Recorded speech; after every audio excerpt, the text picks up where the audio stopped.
بسم الله الرحمن الرحيم. يا أيها المزمل قم الليل إلا قليلا نصفه أو انقص منه قليلا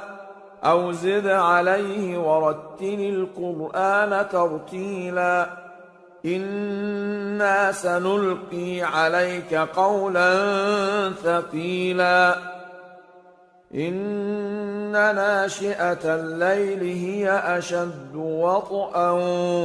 وأقوم قيلا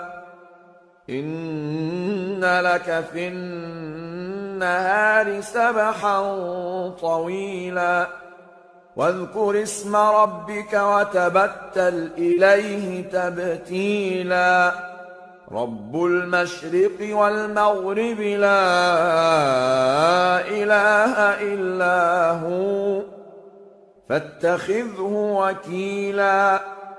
واصبر على ما يقولون واهجرهم هجرا جميلا وذرني والمكذبين أولي النعمة ومهلهم قليلا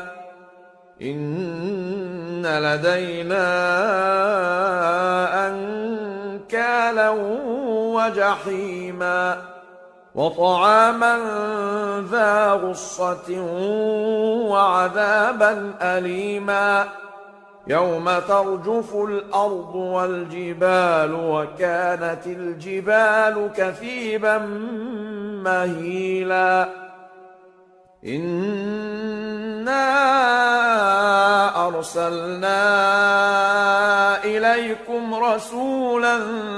شاهدا عليكم كما أرسلنا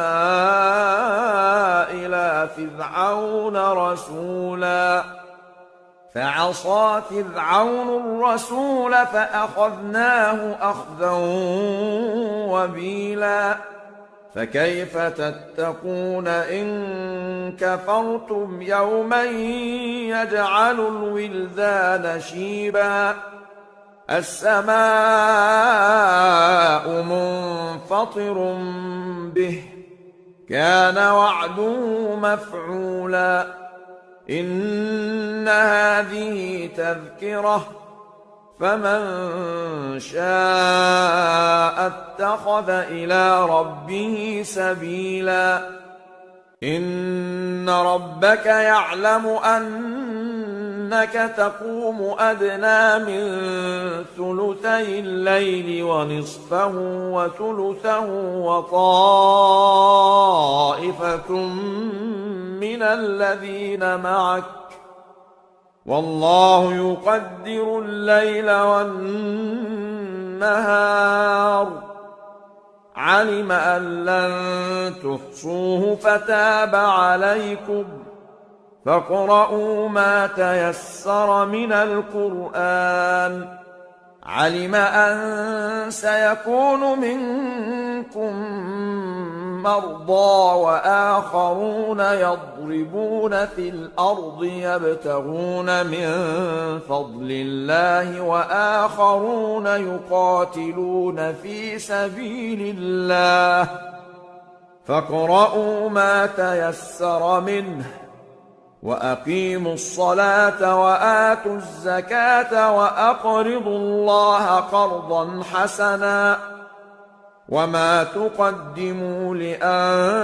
لأنفسكم من خير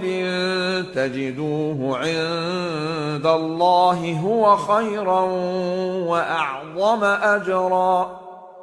واستغفروا الله إن الله غفور رحيم.